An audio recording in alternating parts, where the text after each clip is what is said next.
So I want you to picture a high-profile celebrity in your mind right now. Uh, Maybe it's a famous actor, someone like Ram Kapoor, or, a prominent director whose face you've just known for years. Right, someone you are very used to looking a certain way. Exactly. And then, seemingly overnight, they step out onto a red carpet and they look entirely different. Like they have dropped an impossible amount of weight so fast that their appearance is just fundamentally altered. Yeah, and it's not just that they are thinner. There is something almost unnerving about it. Yes. You pull up their Instagram, and the comment section is just flooded. People are pointing it out, calling it artificial man weight, and, warning each other about the bizarre side effects of one very specific drug. And that drug is Ozempic. Right, Ozempic. It's incredible, honestly, how a single brand name has just completely hijacked the cultural zeitgeist. I mean, we are talking about a medication that was meticulously developed and FDA approved to manage type 2 diabetes. A drug designed to literally save lives. Exactly, to save lives. And yet, almost overnight, it has been completely repurposed. It is now essentially the secret engine powering the rapid weight loss of the global elite. Which is wild. It is. And the fallout from that shift has been massive. We're seeing global medication shortages, the rise of highly unregulated black markets, and, an entire industry bound by a code of absolute silence. Yeah, and listening right now, you might think this is just superficial Hollywood or Bollywood gossip. Like something that only affects people with private jets and personal stylists. Right, something far removed from everyday life. But the reason we're tearing into this today, based on this fascinating document we have called Ozempic, Bollywood's Most Protected Secret, is that this trend is already trickling down to your local pharmacy. It really is everywhere now. So our mission for this deep dive is to unpack the hard science of how this chemical actually alters your biology. We're going to look at the staggering economics fueling its rise and the dark psychological realities of treating a serious diabetes medication like a celebrity vanity tool. Because we want to arm you with the actual facts before you or, someone you care about falls for the next viral quick fix illusion. Right. So to really grasp the scale of this, we have to look at the immense crushing pressure that drives someone to take this drug in the first place, fully knowing the risks. Yeah, if we look at the entertainment industry from Los Angeles to Mumbai, the environment is incredibly bleak. Put yourself in the shoes of a talented veteran actress for a second. You spent decades honing your crafts. Your performances are universally praised, but the public conversation. It never revolves around your acting. Never. Every single interview, every press junket, the underlying unspoken question is always focused on your weight. And you are constantly asked why you aren't getting the lead romantic roles. So you try the traditional route. You hire the top nutritionist, you spend hours in the gym, you try every strict diet imaginable. But the industry doesn't reward slow, sustainable progress, do they? Not at all. They demand instant, dramatic visual transformations.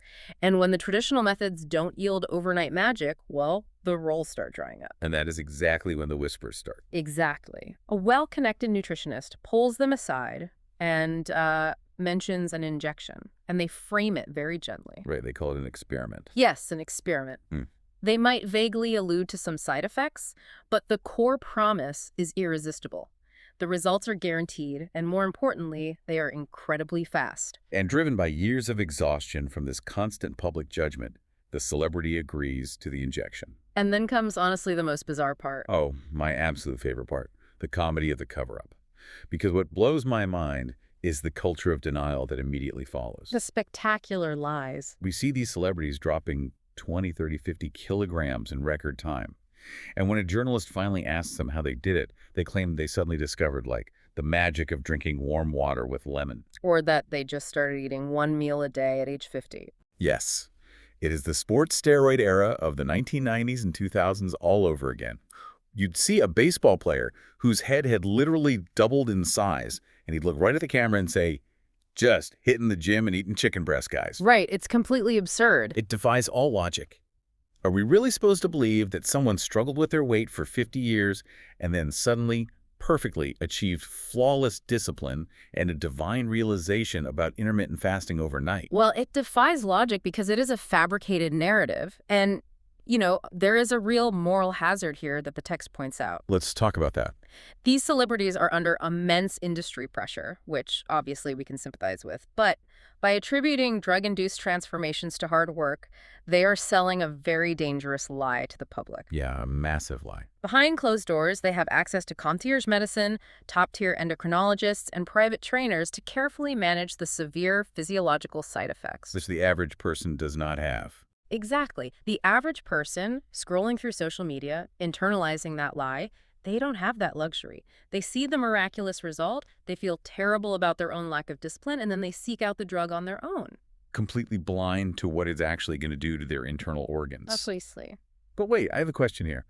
If the entertainment industry has been pressuring actors to be thin for a century, why is this specific drug the silver bullet that finally broke their willpower? That's the key question. Like, if traditional crash diets always fail because people eventually just get too hungry, how does this chemical completely bypass human nature? This is where we get into the biology of what the text essentially calls sustainable starvation. Okay, lay it on me. It all revolves around a hormone your body naturally produces called GLP-1, or glucagon-like peptide 1. GLP-1, got it. So when you sit down and eat a meal, as the food hits your intestines, your body releases GLP-1. And this hormone has a few critical jobs. Like what? First, it signals your pancreas to release insulin to manage the incoming blood sugar. Second, it slows down the speed at which your stomach empties, which keeps you feeling full. Okay. And third, it sends a very powerful signal to your brain saying, "We are satisfied. Stop eating." Right, so it's a quick chemical messenger, just a brief alert to the brain that the tank is full. Precisely. In a natural, healthy body, your system's enzymes act like a cleanup crew. They wipe away that GLP-1 signal in a matter of seconds or minutes. So it does its job, and then it's gone. Exactly. But the active compound in Ozempic, which is called semaglutide, is designed to mimic that GLP-1 hormone. The massive difference is that semaglutide is chemically armored. Chemically armored. Yeah, your body's natural cleanup crew cannot break it down. Oh, wow. Wait, so instead of a quick signal, it just stays there. It just sits there. The half-life of semaglutide isn't a few seconds. It is 5 to 7 days. That is insane. It latches onto your GLP-1 receptors and keeps them continuously, relentlessly activated. So it completely hijacks your brain's communication system. It's tricking your body into thinking you have just eaten a massive Thanksgiving dinner 24 hours a day, 7 days a week. Even if you haven't had a single bite of food. That sounds miserable, honestly. It creates a state of perpetual satiety. Yeah. Your natural drive for hunger doesn't just decrease, it completely vanishes. Wow. People taking these injections literally have to force themselves to swallow food, sometimes managing to get down only 800 to 1,000 calories a day. Which is nothing. It's nothing. Medical journals are already documenting severe nutritional deficiencies in users because they simply aren't consuming the baseline nutrients required to keep a human body functioning. So if I'm understanding this correctly, Yeah. normally if you try to eat 800 calories a day, your body rebels. Oh, absolutely. Your survival instincts kick in, you get ravenously hungry, and you eventually break the diet. So this drug is basically a chemical intervention that paralyzes that survival instinct, Yeah. making a dangerous crash diet feel effortless. That is the crucial distinction we have to make here. When you follow a balanced diet and exercise consistently, improving your health and losing weight is the intended result. Right. But when you use semaglutide purely for vanity, the weight loss is actually a side effect of punishing your body. Oh, man. You aren't losing weight because you are operating at peak health. You are losing weight because you have chemically forced your body into a permanent state of starvation. And chemical starvation doesn't just burn away fat, it burns down the entire house to keep the lights on. It really does. Which brings us to the physical toll, specifically the phrase that has been dominating the internet, Ozempic face. Yes, the Ozempic face. Why do people on this drug suddenly look like they've aged 10 years in a month? Because pharmaceutical companies haven't exactly been broadcasting what happens when you aggressively starve the human body. Go figure. When you lose weight that rapidly, you don't just lose adipose tissue or fat. Up to 40% of the total body weight lost on these drugs is actually muscle mass. Wait, 40%? Yeah. Almost half the weight they're dropping isn't even fat. That completely changes the math on what we consider a successful transformation. It absolutely does. And that severe rapid evaporation of muscle is exactly what causes the facial structure to seemingly And collapse. because the muscle underneath is just gone. Right. The skin loses its foundational support, so it sags. It loses its suppleness and elasticity. The eyes appear hollowed out and sunken. That is Ozempic face. It sounds awful. But the cosmetic changes are just the tip of the iceberg. Because you are essentially starving, your body starts shutting down secondary functions to conserve energy. Like what? Testosterone levels plummet. Hair begins to fall out in clumps. Ugh.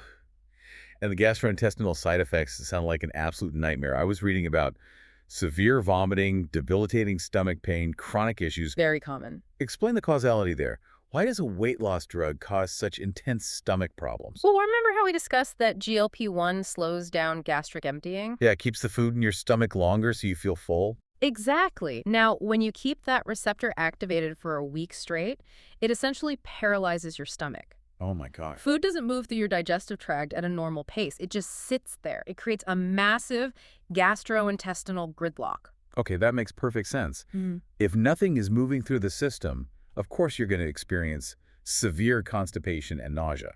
And that leads to the really severe complications. Right, things like pancreatitis, gallstones, kidney damage, and thyroid tumors. It's no wonder that 85% of people who start taking these drugs end up quitting within 2 years. The physical toll just becomes too brutal to tolerate. And here's the truly tragic part, right? Yeah.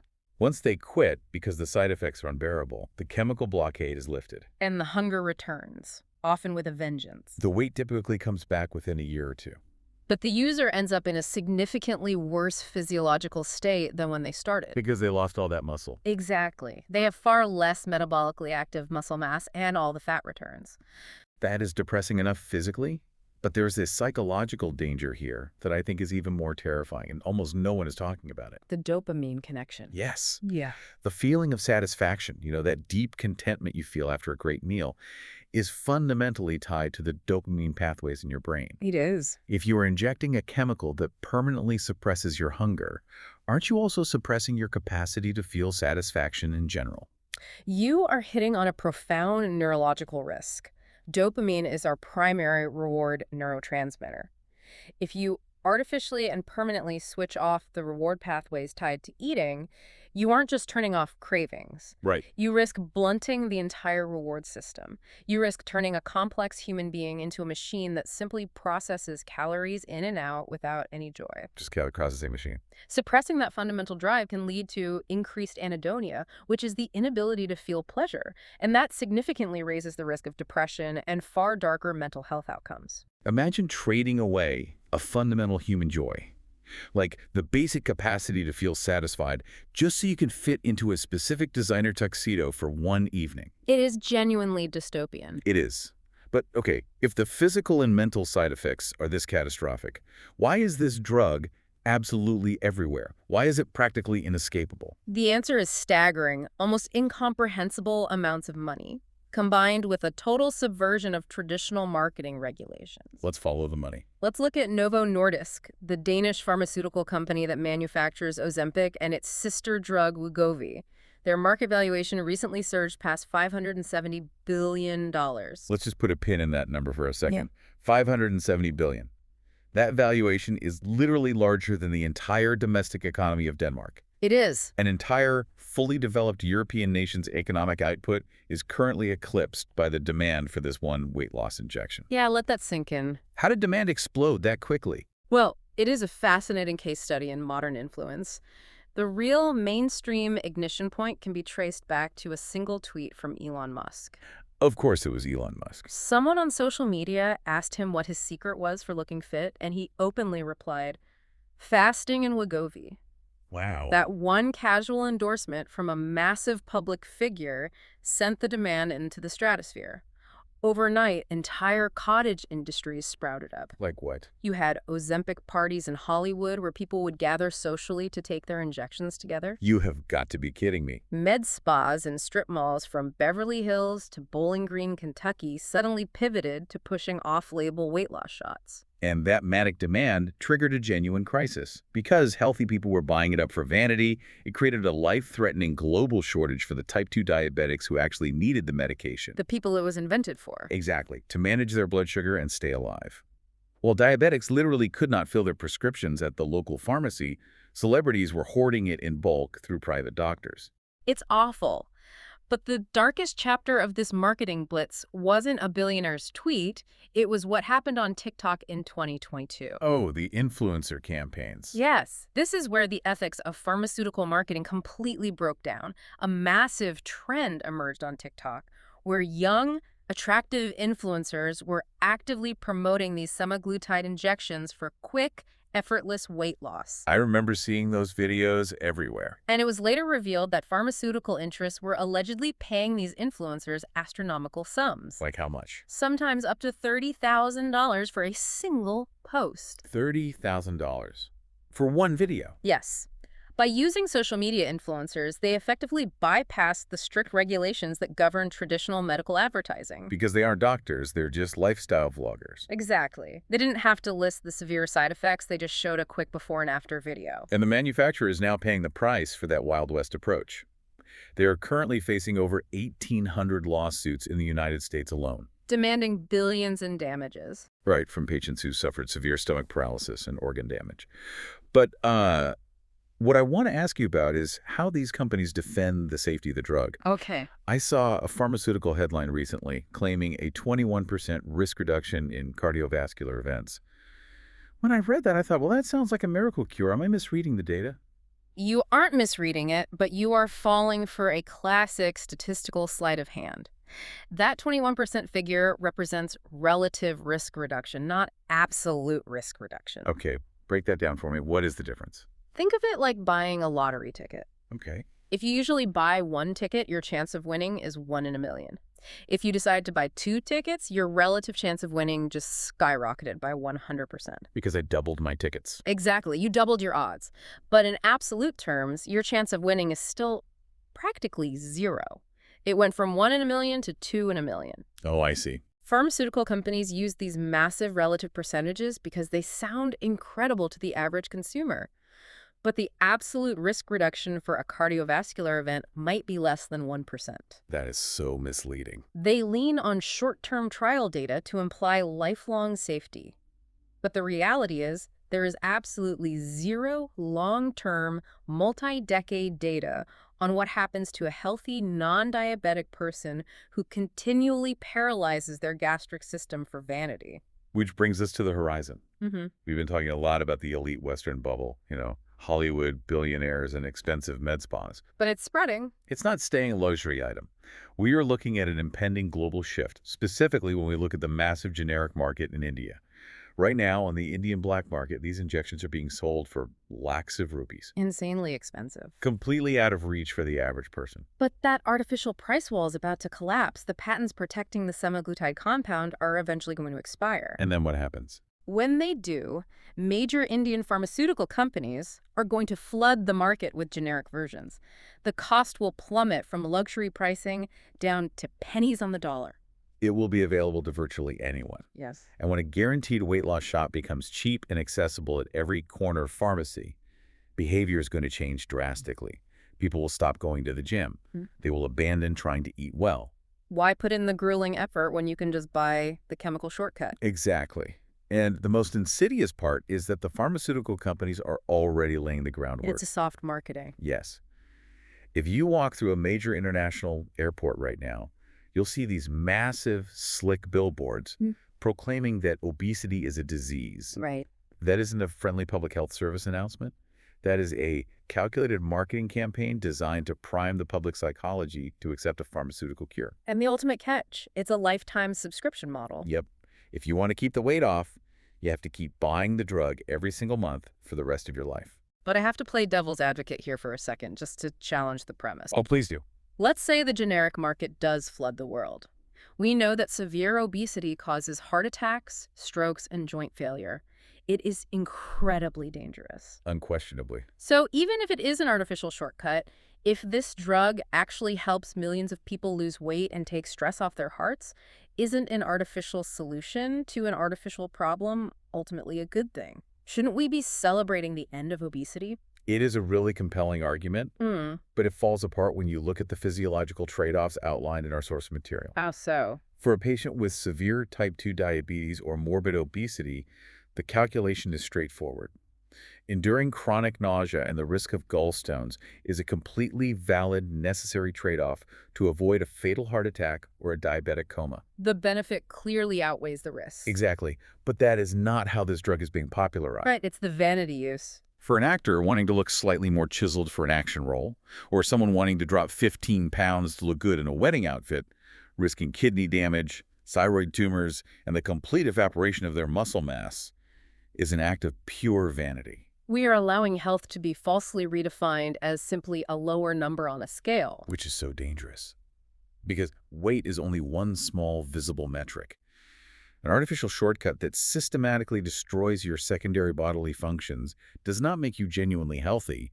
It just makes you a thinner, sicker person. A thinner, sicker person. That really brings the core warning of this entire deep dive into sharp focus. It does. We have to stop looking at actors, influencers, and celebrities as role models for human health. They are performers. It is their job to project an image. But right now, by claiming their dramatic, chemically induced transformations are simply the result of drinking lemon water and working hard, they are performing a very dangerous lie. They are knowingly fueling deep, painful insecurities in the general public just to maintain their brand image and make a few extra bucks. And look, if an adult celebrity wants to inject semaglutide into their body to win a role, that is their prerogative. Yeah. But the deception has to stop. Absolutely, because the teenagers and young adults watching them are going to try to mimic those results. They're going to get hooked on the quick fix. And eventually, their bodies are going to pay a brutal, uncompromising price. Yeah. Real, sustainable health isn't found at the tip of a needle. No, it's found in the slow, consistent, highly unglamorous hard work